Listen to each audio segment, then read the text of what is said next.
ओम शांति। आज शनिवार 22 जुलाई 2023। मीठे मीठे बाबा की साकार मुरली। आज की मुरली में बाबा कह रहे हैं, मीठे बच्चे आप मोए मर गई दुनिया, पाप का बनना अर्थात दे अभिमान टूटना, एक बाप के सिवाय और कुछ भी याद ना आए। बाबा क्या कह रहे हैं, मीठे बच्चे आप मोए मर गई दुनिया, बाप का बनना अर्थात दे अभिमान टूटना, एक बाप के सिवाय और कुछ भी याद न आए। प्रश्न, अंत का समय समीप देखते हुए कौन सा स्लोगन सदा याद रखना है? उत्तर, किनकी दबी रहेगी धूल में, किनकी राजा खाए। यह स्लोगन सदा याद रखो, क्योंकि अभी दुख के पहाड़ गिरने हैं, सबका मौत होना है। तुम बच्चे तो अभी पाप पर पूरा बलि चढ़ते हो, तुम्हारा सब कुछ सफल हो रहा है। तुम एक जन्म बलि चढ़ते, पाप 21 जन्मों के लिए बलिहार जाता है। 21 जन्म तुम्हें लौकिक माँ बाप के वर्षे की दरकार नहीं, द्वापर से फिर जैसा कर्म वैसा फल मिलता है। आज का गीत, मैं एक नन्हा सा बच्चा हूँ। ओम शांति। यह तो मनुष्य मात्र जानते हैं कि ऊंचते ऊंच भगवान है। भगवान को हमेशा परमपिता परमात्मा कहते हैं और उनका ऊंचा नाम भी है, ऊंचा ठाव भी है। सबसे ऊंच मूल वतन में रहते हैं। अब जबकि गॉडफादर कहते हैं तो जरूर बच्चे ही ठहरे। ऐसे तो नहीं कह सकते हम फादर हैं।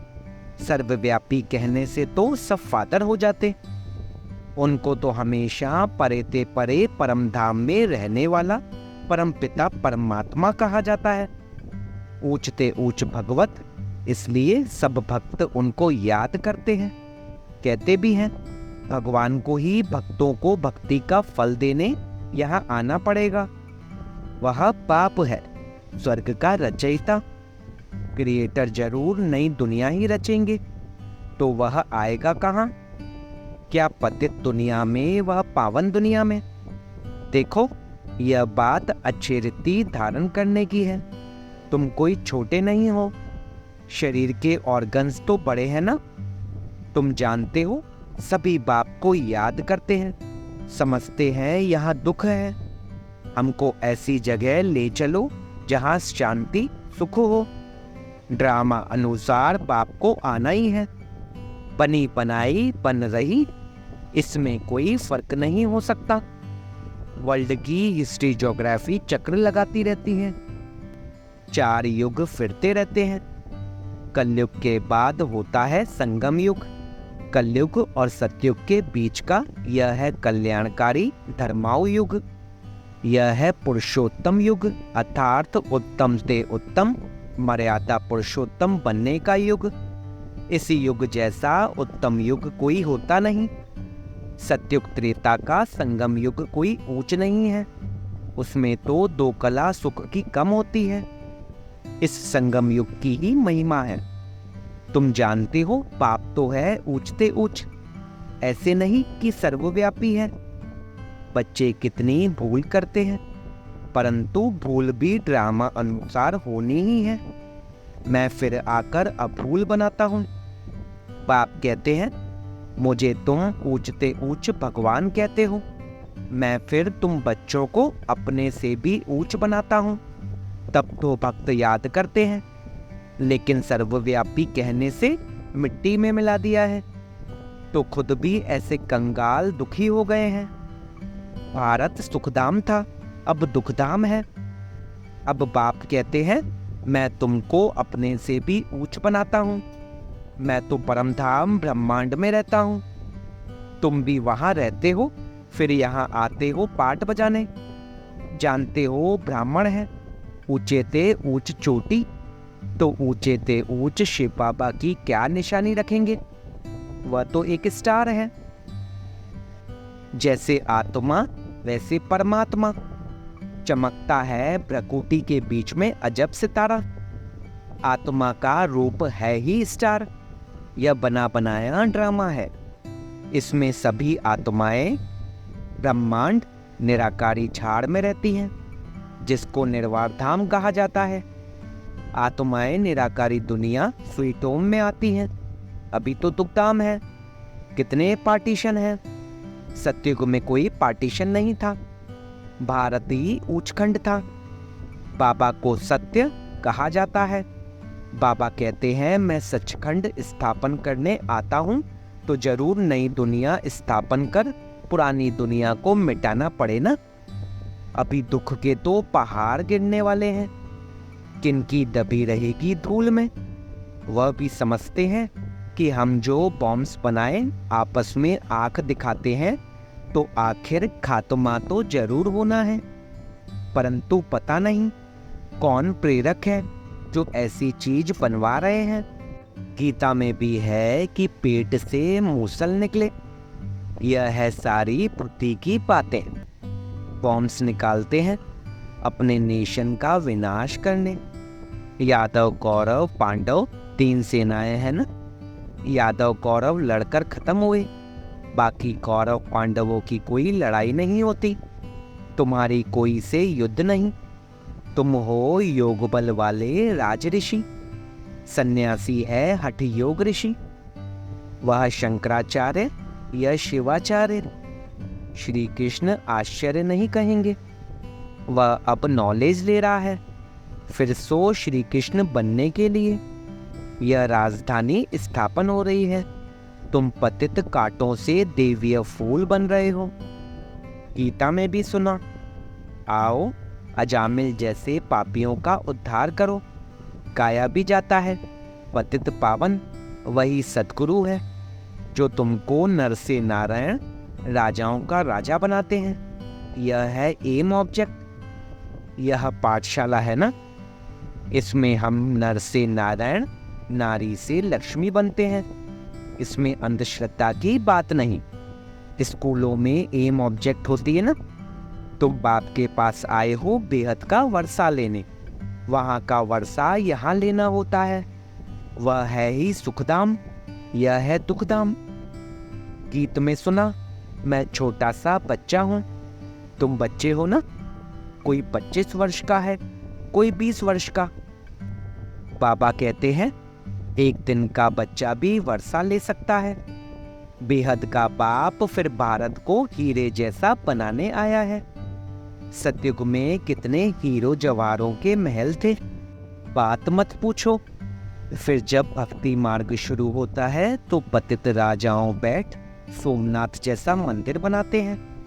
राजाओं के पास मंदिर होते हैं। आजकल तो बहुत ही मंदिर बनाते रहते हैं। सबसे मुख्य मंदिर किसने बनाया होगा? जो पूज्य से पुजारी बनते हैं, जरूर उन्होंने ही बनाया होगा। आप ही पूज्य, आप ही पुजारी। यह महिमा परमपिता परमात्मा की नहीं है।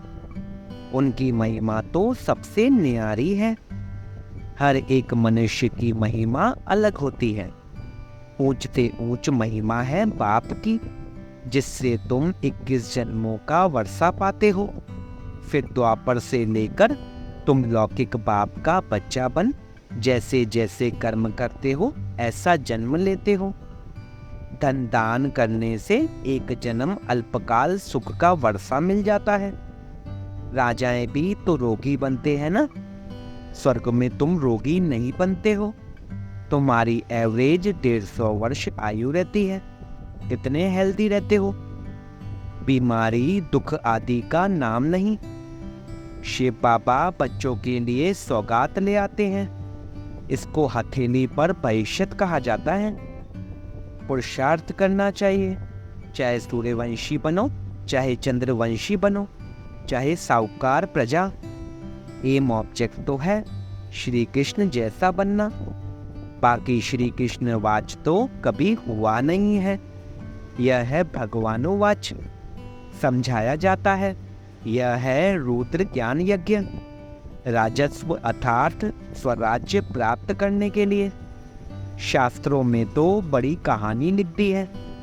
बाप पर बलि चढ़ने से बाप फिर 21 जन्म बलि चढ़ते हैं।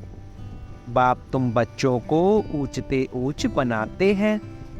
ब्रह्मांड में रहने वाले ब्रह्मांड के मालिक ठहरे ना। फिर तुम विश्व के मालिक बनते हो। मैं विश्व का मालिक नहीं बनता हूँ, तुमको बनाने के लिए आता हूँ। तुम कहते भी हो पतित पावन आओ, आकर पावन बनाओ। फिर सर्वव्यापी कैसे ठहरा? सदगति दाता पतित पावन तो एक ही पाप है।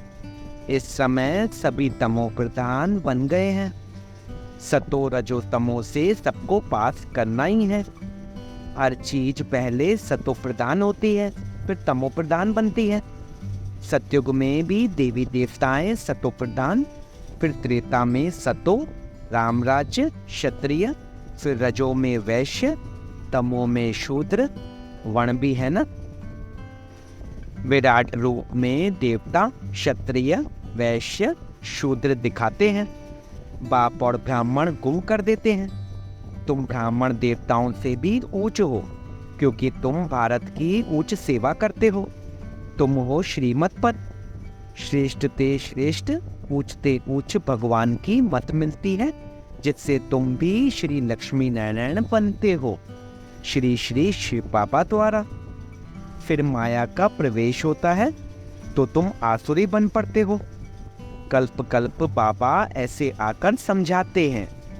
बाबा ने ज्ञान का कलश तुम माताओं पर रखा है, मनुष्य से देवता बनाने। सन्यासी तो माताओं को नरक का द्वार समझते हैं, निंदा करते हैं। फिर आकर उन्हीं माताओं से भीख मांगते हैं, तो फिर कर्जा चढ़ जाता है। इसलिए पुनर्जन्म फिर भी गृहस्थियों पास ले फिर सन्यास करते हैं। पुनर्जन्म नहीं लेते तो फिर इतने ढेर सन्यासी कहाँ से आते? भारत पवित्र था, संपूर्ण निर्विकारी दुनिया कहा जाता है। बरोबर देवताओं के आगे महिमा गाते हैं। आप सर्वगुण संपन्न, फिर अपने को कहते हैं मैं निर्गुण हारे में कोई गुण नहीं। सर्वगुण संपन्न यह शिव बाबा की महिमा नहीं है, यह देवताओं की महिमा है। परंतु पूरा ज्ञान न होने कारण राम सीता के आगे भी यह महिमा कर देते। शिव जयंती मनाते हैं परंतु समझते कुछ भी नहीं है। तो बाप कहते हैं तुम्हारा अब ज्ञान का तीसरा नेत्र खुलता है। देवताओं को तीसरा नेत्र होता नहीं। चित्रों में देवताओं को दिखाते हैं परंतु वास्तव में है तुम्हारा। परंतु तीसरा नेत्र खुला फिर बंद भी हो जाता है। आश्चर्यवत सुनंती वसंती, औरों को सुनावंती, फिर भी भागंती हो जाते हैं। बहुत अच्छे अच्छे बच्चे माया से हारते हैं। बाप युद्ध कराते हैं 5 विकारों पर जीत पहनाने लिए, बाकी और युद्ध तो है नहीं। तुम अभी हो ब्रह्मावंशी, फिर देवता बनेंगे। अभी शूद्र से ब्राह्मण वर्ण में आए हो। इस समय सृष्टि का चक्र पूरा बुद्धि में है, नाटक पूरा होता है। बाप ले चलने लिए आए हैं। माया ने सबको पतित बनाया है। अब बाप कहते हैं योग अग्नि से तुम विक्रमाजीत बनो। इसमें मेहनत है और कुछ करना नहीं है, बाप को याद करना है। बाबा हम आपके थे, आपने हमको फिर सतयुग में भेजा, पुनर्जन्म सतयुग में लेते रहे। फिर त्रेता में आए तो पुनर्जन्म त्रेता में लिए। इसको भी बाप कहते हैं तुम अपने जन्मों को नहीं जानते हो, हम बताते हैं। मनुष्य 84 जन्म कैसे लेते हैं? 84 लाख की तो बात ही नहीं हो सकती। कल्प की आयु ही 5000 वर्ष है। इन शास्त्रों ने तुम्हें घोर नींद में सुला दिया था। अब बाप ने तुमको जगाया है। तुम जागकर बाप से वर्षा ले रहे हो। तुम छोटे बच्चे हो, कोई 3 मास का, कोई 4 मास का। तुम ईश्वर के बनते हो तो फिर आप मुए मर गई दुनिया। बाबा का बनते हो तो देह अभिमान टूट जाता है। बाप कहते हैं शरीर में रहते हुए, गृहस्थ व्यवहार में रहते हुए कमल फूल समान रहना है। सतयुग में तुम पवित्र संबंध में थे, अब अपवित्र गृहस्थ धर्म वाले बने हो। तुम देवी देवता धर्म वाले ही 84 जन्म लेते हो। भक्ति भी तुम शुरू करते हो, पूज्य से पुजारी तुम बनते हो। पहले तुमने अव्यभिचारी भक्ति की, अब भक्ति भी व्यभिचारी बन पड़ी है। फिर तुमको बाप से वर्षा मिलता है। बाप को आना भी संगम युग पर होता है। युगे युगे कहने से करके 4 युग कहो ना। फिर 24 अवतार, कछमछ अवतार कैसे हो सकेंगे? गॉड इज वन, रचयिता भी एक है, तो उनकी रचना भी एक है। अच्छा, मीठे मीठे सिकिलते बच्चों प्रति माता पिता बाप दादा का याद प्यार और गुड मॉर्निंग। रूहानी बाप की रूहानी बच्चों को नमस्ते। हम रूहानी बच्चों की रूहानी बाप दादा को सिकवा प्रेम से नमस्ते नमस्ते नमस्ते बाबा, शुक्रिया बाबा, शुक्रिया। धारणा के लिए मुख्य सार, स्वराज्य के लिए बाप पर बलि चढ़ना है। एम ऑब्जेक्ट सदा सामने रखनी है। पुरुषार्थ कर सूर्यवंशी बनना है। बाप से जो ज्ञान का तीसरा नेत्र मिला है वह सदा खुला रहे। माया की प्रवेशता न हो जाए, इसका पूरा ध्यान रखना है। योग अग्नि से विक्रमाजीत बनना है। आज का वरदान, सर्व संबंधों से बाप को अपना बनाकर एक रस रहने वाले नष्टो मोहा स्मृति स्वरूप भव। सर्व संबंधों से बाप को अपना बनाकर एक रस रहने वाले नष्टो मोहा स्मृति स्वरूप भव। नष्टो मोहा स्मृति स्वरूप बनने के लिए सर्व संबंधों से बाप को अपना बनाओ। किसी भी देहिक संबंध में बुद्धि का लगाव न हो। अगर कहीं भी लगाव होगा तो बुद्धि भटकेगी। बैठेंगे बाप को याद करने और याद वही आएगा जिसमें मोह होगा।